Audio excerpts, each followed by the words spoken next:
We'll start recording. Good evening and welcome to our show. And Cendrine is typing away. And welcome to Cendrine. Cendrine and I were on a Blabber a couple of weeks ago, and we so enjoyed ourselves, we decided we had to co-host. So here we are tonight. And we needed somebody who is established in social media to invite along. And we're delighted that Annie is with us tonight. Because Annie is a well-known podcaster and author and book publisher. And Annie, welcome. Thank you very much. I mean, no one kind of, looked at me from that angle. So that's something new to me. Well, it's basically from reading your blogs and listening to your podcasts. Obviously, it's an area that you're heavily involved in and have expertise in. And we're going to come to some of those questions. And I'm going to hand over to Cendrine for the first of our questions tonight. Okay. Well, very excited to have you today. I looked at your blog. I listened to a couple of your podcasts. Really, really interesting things. So first of all, my first question would be, why did you decide to name your podcast Right to Be Read? Yeah, well, I mean, my story of the way I ended up writing and the way I became a writer is quite, I guess it's very similar to many other people's stories. So basically, I had written a poem the very first time. And for me, it was something exceptional. For me, it was something really unexplainable because I never wrote before. So it just happened. I can't explain how and why. And I wrote it in English, which was, the unexplainable kind of part of it, because English is not my native language. And back then, my English wasn't that good either. So anyway, I started with poems, and that's what I was doing. And one day, I actually got the courage to show it to my mom. And my mom looked at the paper. The way she looked, I already knew what she thought, and it wasn't anything positive. And all she said were two words: not bad. So that's what I was hearing every time when I was thinking about my writing. And what I heard instead of not bad was that, you should keep them in your drawer. Don't show it to anyone. It's just, something for yourself. Just keep it to yourself. It's not good enough to share it with the world. So that's where the idea came from. Later on, I sent one of the poems to a competition. I became a semi-finalist. Later on, one of my short poems was published by Paulo Coelho on his blog. And, things started happening. And, with small steps, I was getting the acknowledgement I kind of lacked so much in the very beginning. So for me, Right to Be Read is, when you are writing, you should share your stories, the ones you've written. They shouldn't be kept in a drawer. They shouldn't be kept in a file in a computer. You're not writing for yourself only. Just share it with the world and see what happens, because maybe you will end up, sharing something with people who really need this, who need to read that, who need that encouragement, who needs that entertainment. And, just because you're not sure about whether it's good enough or not, shouldn't stop you from sharing it with the world. So you should write in order to be read by others. I like that. I like that story. It's really, really nice. Yeah. Steven, you have a question? Right. Do I have a question ready? You caught me there. Right. Okay. So you started writing. How quickly did you decide to start writing your blog? Well, initially, I have been a self-development blogger. So it wasn't really a blog about writing or for writers. So I had a blog which was called Life Probabilities, and it's still there, and there are still posts about self-development topics in there. And I guess I wasn't really planning to become a blogger or to write about these things, but since it was my journey and I myself was going through those things and thinking on that topics, I just decided that, why not write it up and share it with others, and maybe some people will be reading it. So the initial blog was on self-development, and I kept it for about 2 years, and it it didn't grow too well, so it wasn't really a known blog. But I think when I still periodically, for some reasons, when I'm going back to that content to reuse it or to get some ideas from there, I think that it wasn't a bad one. Right. Yeah. I mean, it's one of those things, isn't it? In blogging, practice makes perfect. The more you do it, the better you get. Yeah, I think it's the blogging is really nice to develop your writing skills and the habit of writing regularly. So because it's easy, relatively easy in a terms that you have to come up with short pieces of content. So it's not like you're sitting and writing a novel straight away. You end up approaching it differently. So you're kind of you procrastinate less, and it takes less effort and time. So you can actually dedicate that to blogging. And eventually, when you start doing it over and over again, and you develop this habit of writing every day, it's a skill, it develops. So you end up doing it faster, you end up doing it better. And it's always useful to be writing on regular basis, no matter what format it is, be that a poem or a blog post or just a diary, whatever it is, just write. Mm-hmm. Do you suggest to write every day? Or well, I would suggest write every day if I was doing that, but it wouldn't be fair because I'm not doing that myself. So I mean, honestly, I can't explain this, but there are times when I feel that if I sit down, if I leave everything that I'm doing and sit and write right now, something nice will come out of it. So I could just have this I don't even know what I will be writing about, but I could feel it. So usually that's always in a moment that you are either driving or you're in a in places that you can't really do that, and then very often you kind of miss that part. But the same happens with the opposite. Very often I sit down to write, and I know that if I force it, and I've tried forcing it, whatever you write in that state, I usually read later on, and it's not something that is worth reading. So sometimes if you really don't feel like writing, in a sense that that nothing good is going to come out of it, you're just forcing it out of yourself, maybe it's a nice idea to just take a break, go and have a walk, and put you in another state that will later come back to you, and you will be able to write. So if it doesn't happen, don't really feel so guilty, because missing a few days, it's not really a tragedy. It happens. It's life. Yeah, I agree with that. Like, some people tell me you have to write every day to perfect your skills. But I don't think you have to do that. Sometimes, you have writer's block. And my question right now to you is, for me, my best ideas come in the shower. Every time I am in the shower, I have an idea popping out of my mind. So what's your favorite place to get ideas? Well, ideas, basically, I'm getting ideas pretty much of everything. It's just, it's this curiosity factor and paying attention factor. So very often people are kind of, telling me that, it's a bit strange and scary, but I may be in a coffee shop and start listening to other tables' conversations, because, out of one short dialogue, you can create a whole story. It's very kind of, maybe people should pay attention what they are talking about when they are in public, because you end up with really interesting stories in there. So, conversations, or, if I'm in a public transportation, I may end up looking at people and trying to imagine, asking myself questions like, who would that be? Where does he work? Is he married or not? And stuff like that. So you end up like creating, of course, I don't know anything about him. All I know is the way he looks and what he's dressed up with. But that could be yet another kind of idea generator. I kind of love listening to soft rock when I'm writing, and they are kind of lyric-based music usually.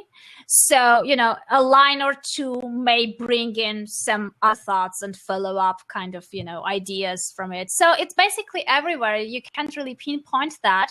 It's just about paying attention, because all of us are going through all these things. It's an everyday life. But some people just, go further with that, and some, it passes you by. That's it. Mm-hmm.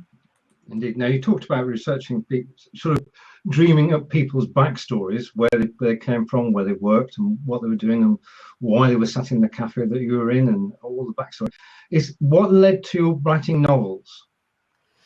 That happened quite. I always say that things happen accidentally, although I know afterwards, after fact, when you're looking back, there are no coincidences in life.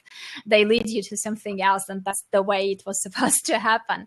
But actually, I started with poems, then I was writing flash fiction and short stories, then I was writing blog posts. So I never wrote anything that was longer than 5 pages long. For me, it was kind of, I'm very kind of, short in my writings. I don't really like filling up pages if it's not necessary, and go into deep descriptions and stuff like that. So actually, I have a message, I tell that, and that's it.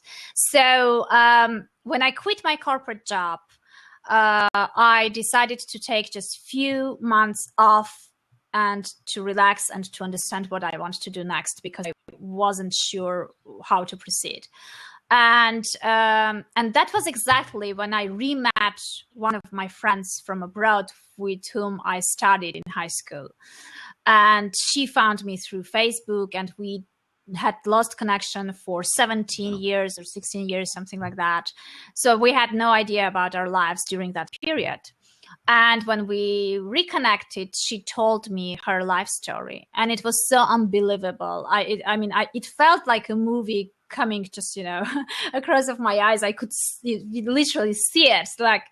So I said, this is amazing. You should write your life story. And she said, yeah, but I can't write. All I can do is I can give you my story, and you can modify it. You can change it. You can do whatever you want. It's yours. If you think it's worth writing, just go ahead and do that.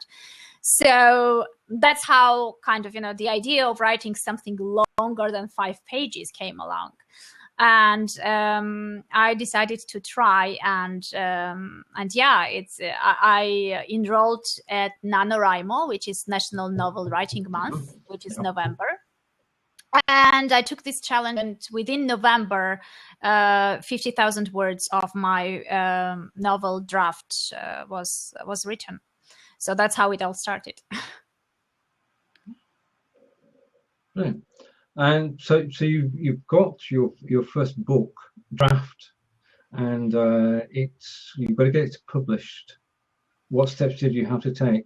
Well, eventually, in the very beginning when I was writing it, to be honest, I didn't think about publishing. So I was just, my first kind of goal was to finish it, because I wasn't even sure how I was going to finish it at first place. So, I was writing it, but I didn't have. So, I did it all backwards, because if you listen to people who are teaching writing, they always say you should write with the, end in mind.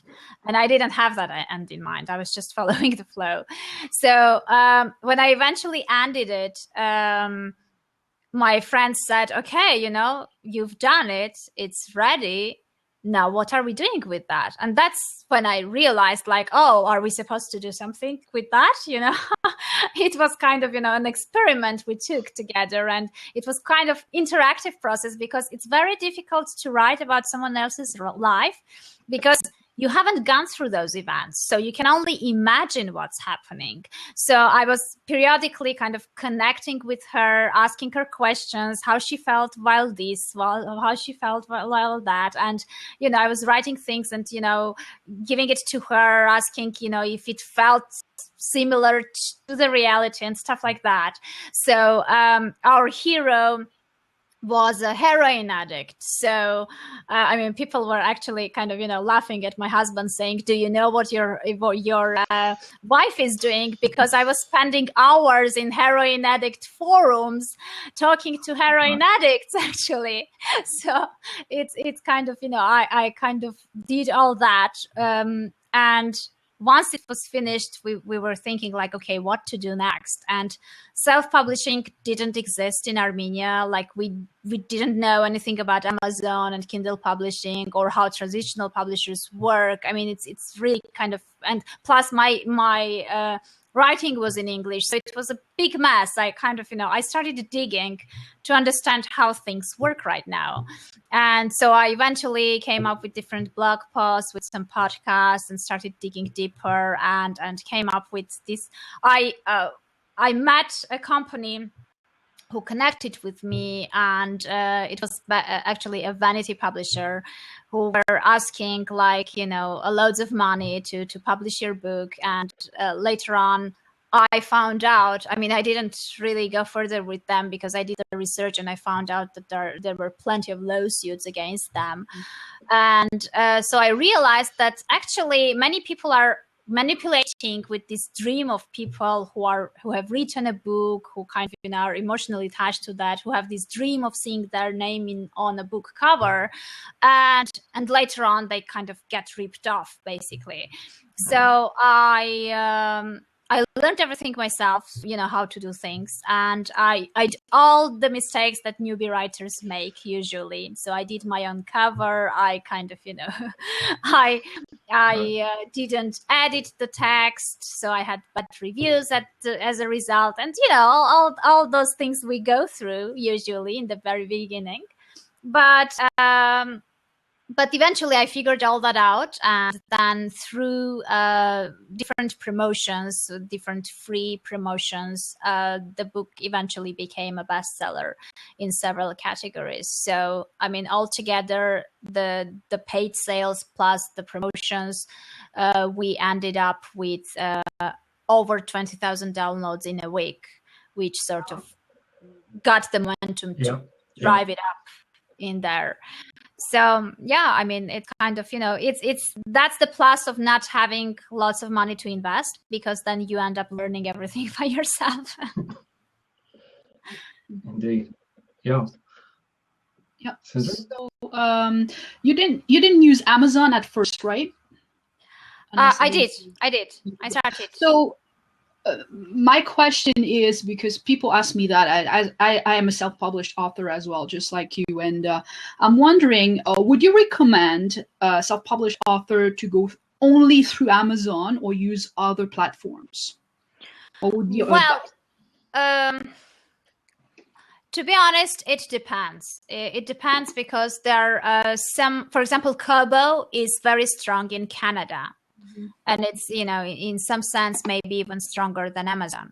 So it all depends. It depends where you are. It depends what your aim is. I mean, usually it doesn't hurt to be on different other platforms, but many are kind of concentrated on Amazon just for one reason, because it's the biggest and the other platforms has much smaller shares. So they prefer to put all their efforts and research and knowledge on one platform instead of diversifying, because each platform has its own specifics and each platform has to be treated differently. So many people think that, since the others are quite small, it's not worth going into that. Yeah. So it depends, because if you are actually going that path and if you are actually want to become a full-time writer making money from your books, then maybe it's worth investigating and finding out all the nuances and kind of being everywhere and trying your best to gain as many readers as possible.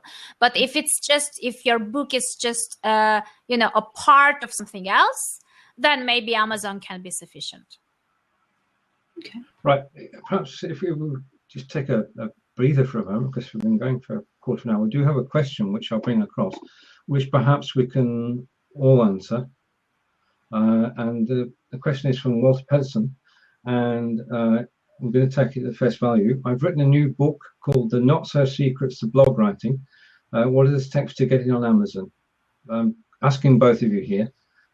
What steps can he take to take his idea and get it published on Amazon? How difficult is it? What should he avoid? Okay, Cendrine, do you want to start? Oh, sure. You have to format it for the Amazon format, basically. And the steps are actually very simple for me. I just format it for the Amazon format, and then I uploaded it. I opened an account, Amazon author, and opened an account and uploaded my book and waited for them to accept it. It was fairly easy. I've never had any issue with Amazon whatsoever for my books. It was very, very simple. Right. So the question to you both again is: the most difficult part's writing the book. No, I'd say selling it is more difficult than writing it. So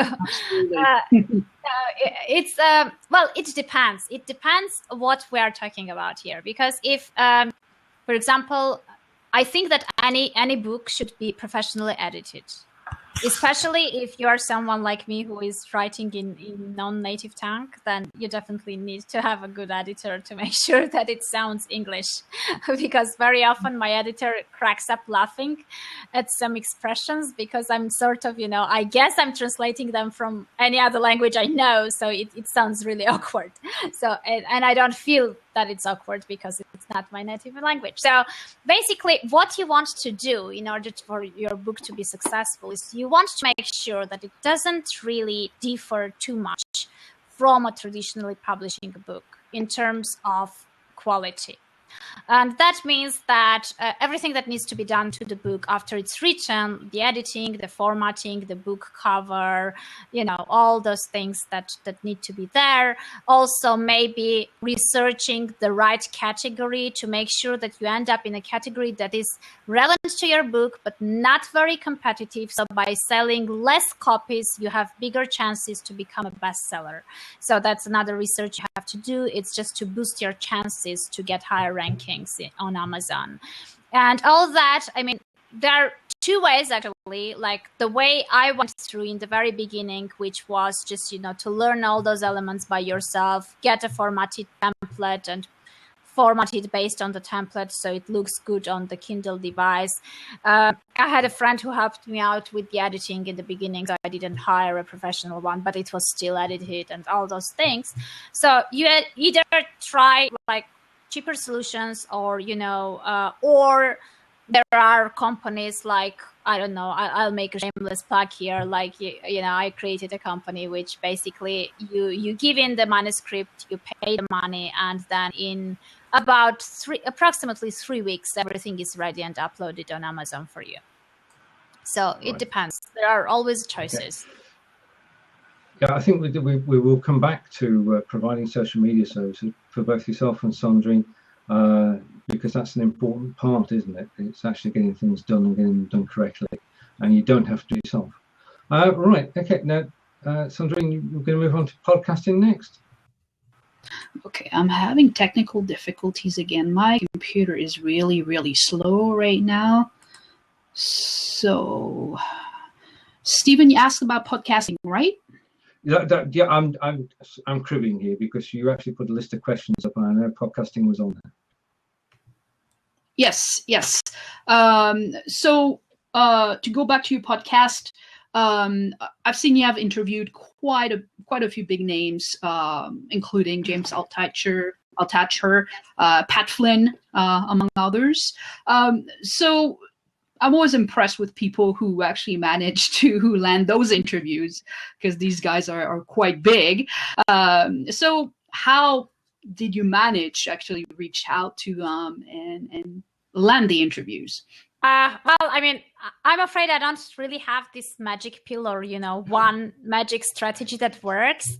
I guess my approach is usually to take a personal tailored approach for each one of them. So depending on what kind of person the person is and what he's doing based on the social media activities, based on how they kind of they behave, you already have more or less an image of themselves and can know what kind of people they are in terms of personality. So like with James Altucher, a standard approach wouldn't work. I tried it. I knew it wouldn't work, and it didn't. I sent him an official kind of, more formal letter to LinkedIn. And I mean, I'm not even sure he has seen that at all. So I knew that what would work was to send maybe a Facebook message which is non-standard, a little bit provocative, and completely disruptive, because this is the guy who is receiving like from 300 to 500 emails every day, and most of them are asking for interview or for speaking, or they are asking something, and most of them are people who he's never met and doesn't know.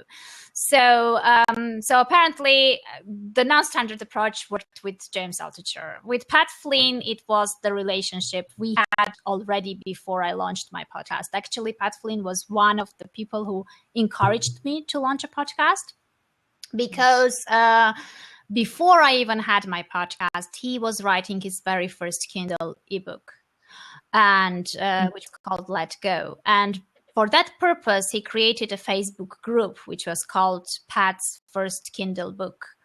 And so eventually it was a very small group. We were just, we started with 100 or something like that. And, I was one of the most active members in there, and I provided feedback and comments and shared information and stuff like that. So eventually, when we started growing, he got in touch with me asking to be one of the admins of this group. So now this group is over 14,000 members, and we're only 6 admins in there. But because of that, we kind of, he got in touch with me first, and then, I approached him with different questions before I even thought about podcasting. Then he sort of kind of said, yeah, if you're thinking about that, you should go ahead and do that and stuff like that. So it's kind of, he was a little bit aware about the process and where I was headed. So he was very happy to sort of jump into the podcast, because he was one of my first guests I had booked, actually. So with Chris Brogan, I guess it was a little bit kind of, strategic, because I realized that usually when even big names are launching new books, they are more open to do interviews than any other time. So I'm usually looking around. If I see that someone has a book coming out, most probably he will say yes, because their people are already looking for podcasts for them to feature at. So if you are kind of, if your audience is relevant to their book, and you have potential readers in your audience, most probably they will come to you. Mm-hmm. But you wouldn't come to them just like that, right? You would have to build the relationship with them. Yeah, first. I think so, because you know how it feels. Like if you haven't been in touch with them before, or if they haven't seen you commenting on their blog somehow, even you can ask if you have a common friend to introduce you. But if your very first contact is asking them something, without them knowing who you are and why should they help you out, because big names, when they are coming to your podcast, they eventually view this as helping you out, because it's not like they really need the publicity, right? It's not like they are kind of, they already have that. They are known. You don't really, your podcast won't make them kind of, any difference in what they are doing. So if someone, I mean, even us, we behave the same way. If a stranger approaches you at the street, you don't know who he is, and he immediately, instead of, saying hi and explaining who he is or creating something, comes ahead and asks you something, most probably you will say no. So, and if these people are, I mean, we have to put ourselves in their shoes. If these people are getting this type of emails and calls and requests over and over again all the time, then it's very difficult for them to actually filter out. They don't have the time to go through everything. So they either notice something that is completely different, or they go ahead and are more kind of, it's more probable that they will talk to someone who already has common friends with them on Facebook, or, something has to kind of, to be as a ground for them as a starting point, I guess. Mm-hmm. I agree. Yeah. So you can't pluck them out of thin air. You can't make them do it. you've actually got to get along with them first and find a way to find a common interest so they know more about you. Oh yeah, well, believe me, if they don't want to come to your podcast and somehow, I don't know what should happen, but they appear, you don't want them to be on your podcast because it will be such an awkward and tense conversation, I suppose. It's kind of, it won't work. You need to collaborate with them. They need to be open and kind of very positive about being on your podcast. Otherwise, it wouldn't work. I mean, I had a case when I had a guest who I didn't know what to do. I mean, I had no and yes answers over and over again. And I had to fill in 40 minutes. So it was very difficult. I mean, I was asking the question, then I was answering, and then, I was getting yes and no, yes and no. And it wasn't at all kind of, it wasn't a dialogue. That was the only interview where I spoke more than my guest. So yeah, we're very fortunate, Cendrine and I. We can talk for England and Canada and France, and there's no problem with that. But it's about social networking, isn't it? I mean, you've got to give something to get something. You can't ask, can you? It's a general question to everyone. You've got to give before you can take.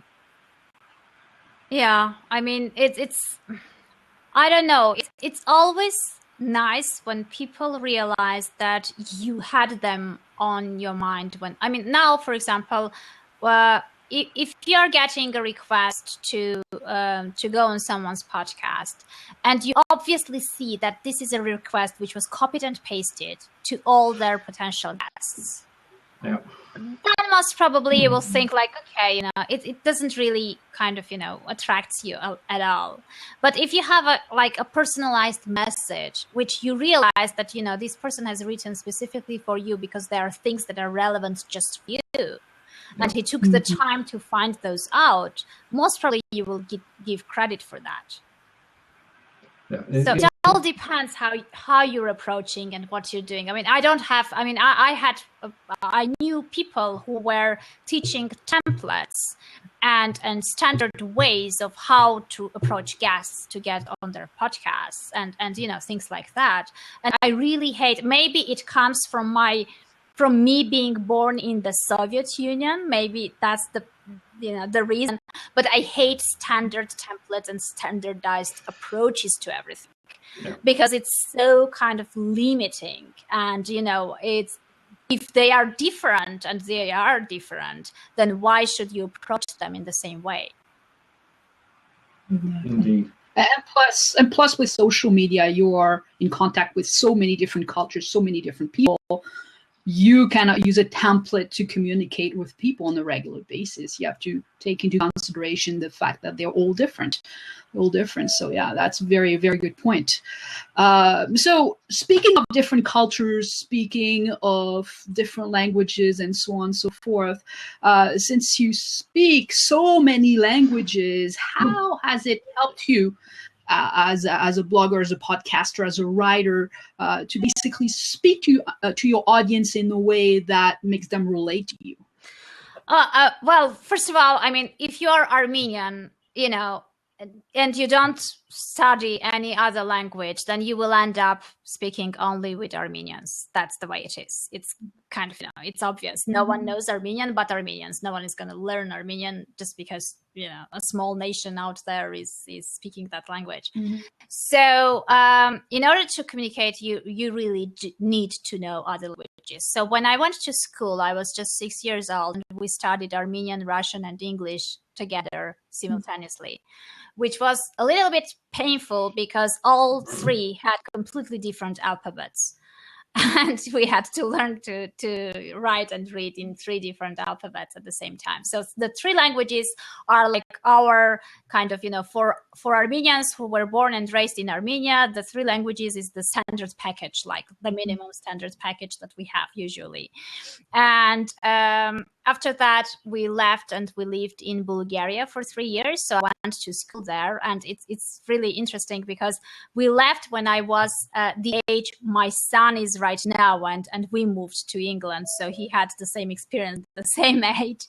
So and after that, I studied in Belgium, and although my studies were in English, but I learned French also in there, which I don't know. Maybe French people will argue that it's real French, but still, whatever it is, I learned that one.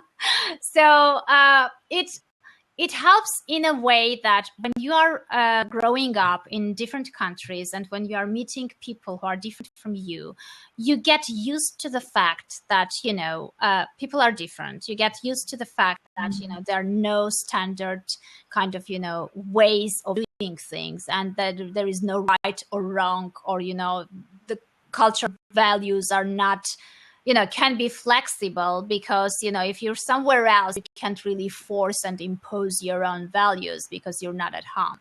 So I guess what it helped me, it's not really so much the language, because the language is just the technique and, the tool you are using to communicate.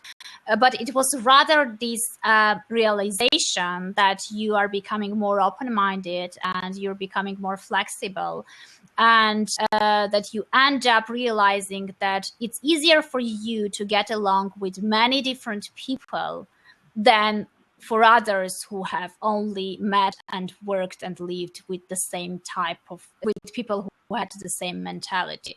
So I guess that's why it's easy for me. I mean, for me, when I'm viewing people, when I'm kind of, getting to know people, I don't really view them as part or representative of a certain nationality. For me, they are human beings, and based on our conversations, based on our relationships and our experiences, I will judge whether, they become friends or not, whether I like them or not. But that judgment is purely on their personality and not the nationality. So I guess that's what it brought it all up to. I'm just viewing people as people. And based on, on our common interests, on our common values, or on experiences we like, the interests we have, that's what kind of, brings us all together. So I ended up having many friends from very different cultures and countries. And I guess that sort of helped me easier communicate with my community, because it's diverse too. Mm-hmm. Yeah, I agree that you look at the person first, and then language can be a barrier, but it doesn't need to be, because you can get on with people of all different nations. But going back to what you said about having an appreciation of cultures, the fact that you start at the age of 6 learning 3 languages gives you a great advantage, certainly over the UK, where we start learning 2 languages when we're 11, and those are English and French. And I mean, back when I was at school, so a few years ago, we used to learn German too. But that's it. I mean, what in France, Cendrine, what languages were you taught at school? Well, the second language we are taught is English, and then you can learn a third language, which would be depending on the area of France you're in. So if you're in northern France, people would tend to choose German. People in southern France would tend to choose Spanish or Italian. It really depends, but more or less English for sure, German, Spanish, or Italian.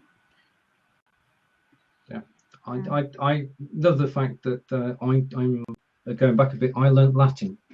No, don't ask me to speak Latin, but Latin is the root of many European languages, and it makes it easy to understand words when you don't know what they mean. Right, now both of you are actually involved in social media and in providing social media services for other people. What do you think that if we take a particular any company, what should a company be doing social media wise? Let's suppose somebody doesn't have a social media presence. Where would they start? Well, I mean, if I were the company, it all depends where my clients are. I mean, what business I'm at and where the people who are interested in my services are. So, depending on where they are, there should I go? Because, I mean, it's all about getting closer to those people. It's all about engaging with them and getting feedback. So, I mean, I need, first of all, to find out where they are. And that's where I go. That's where I provide content, and I check which one and what really resonates most with them in order to create this relationship and engagement, because I need feedback from them eventually. If I want to stay in the market, then I need to know what they need, and I need to know what they like and what they don't like about my services in order to adjust accordingly. Yeah, audience, pain points, where they like hanging out. Yeah, it's the three most important things. Because if you don't have that, you cannot go anywhere. You will get all over the place, and you will attract the wrong people. So you have to start with the three most important steps. I agree. Good. Everyone's on the same page. That's wonderful. Right. Okay. Do we have any questions left, Cendrine? I'm not sure. More maybe about self-published authors. Where have you noticed any pitfalls, any that self-published authors, mistakes that self-published authors make most of the time when they promote themselves on social media? Well, I mean, I guess I was just talking with someone about this. Many self-published authors end up promoting their books and end up communicating most within writers' groups, which is a mistake, because, you know, unless your book is written for writers, writers' group is not your audience. They are not your readers. They are not the ones who should know about your book. Maybe some of them will be curious and read your book, but those are not the ones you wrote it for. So if you are writing a book and you've written a book about, let's say, about and for entrepreneurs, writers group is not relevant. You shouldn't spend your time there so much. It's nice to communicate so you don't feel lonely, so you know there are the writers there, that they also have struggles, and, you know, to cover that part, yes. But many people are actually promoting their books in there and doing the things that they are supposed to do with their audience and with their potential readership. And they are doing it in the wrong place. So that's the one thing. And the second thing is that, you know, no matter who you are and how wonderful your book is, if you are going to bombard me everywhere on social media saying it's free, get it, just because it's free, you know, it's not enough reason for me to go and get your book. So it's, you know, it is kind of self-promotion, but in a very aggressive way, and without actually creating that base foundation. In order, it's just like we spoke about getting guests. It's just, you know, this straight coming to your face and, you know, putting on the post, putting on the book cover, and then, you know, putting it everywhere several times a day, and you see it in your feed, and at the end you get this negative reaction. So they are getting like the opposite of what they are supposed to get. So it's just, I guess it's because they are pretty impatient. I mean, writers are very impatient people. So most probably they kind of, you know, they think that if they do that, they will get faster results, most probably. But as a result, they are getting just, you know, this negative feedback. And I mean, even if I would eventually otherwise be interested in the subject, just because I see that over and over again, most probably I won't check it out. I agree. Yes. Christopher has posted a question, which I think we'll take once we've turned the recording off, because I think it's worthy of all our opinions, because it's very difficult living in a world when we're able to talk to each other quite freely, we can see each other, and obviously as far as Blabber is concerned, we want as many people to join in as we can. Take a look at Christopher's Twitter account, and I've ensured that he's somebody we should be speaking to. You can't be too careful, but he is, as he said, he isn't a troll, which I fully accept, and we'll chat to him in a moment. Right, it's been a fascinating 40 minutes. Now, I heard a rumor. I don't know whether it's true, so I'm going to ask you. You're thinking of doing podcasting again, honey? Me? Yeah. Again? Well, I'm thinking about, not again, but I'm thinking about creating a second podcast, which is which is pretty crazy idea with our move and the things I'm supposed to focus on more, which is making money, because my husband turned from deputy CEO of one of the largest banks in Armenia into a full-time student. So, the tables changed, and and obviously I have to come up with newer solutions, because with this change, we also changed the country, and London is obviously much more expensive than Armenia is. So you can't even compare. So I guess, I'm kind of thinking about that, and that's something I would eventually want to do, but I'm not sure that the time is right. So I'm still kind of debating with myself about that. So I have the concept, I have the idea, I know what I would eventually like to do, but I'm kind of, I think that, right now, I should be like more focused on the priorities. Mm-hmm. But I'm keeping the one I have, so it's the one I have, it's there, so no problem with that one. All right. Okay. So certain, podcasting market is growing, isn't it? I mean, it's even with those on video type, there's a big market out there for podcasts. Oh yeah, it's growing, and it's what I've noticed, since we said that I've been blogging before that too, you create more intimate relationship with your audience, the audio. That's what I have experienced so far. I don't know what it is. I don't know why it is. Because I have been podcasting for a whole year before I appeared on video, because I really hated videos. I didn't feel comfortable on videos. So I never did anything on video. So all they could see was my picture on the podcast visual, and I don't even post my photos very often on Facebook. So it's basically for the whole year they were listening only to my voice. That's all they had, and plus a standard profile picture which they were seeing all over again. So on the first year anniversary only, I decided to do a Google Hangout and kind of to celebrate the 1 year anniversary of the podcast. So I think audio is creating a deeper relationship. I can't really explain why. Maybe there's something with the way the brain functions, etc.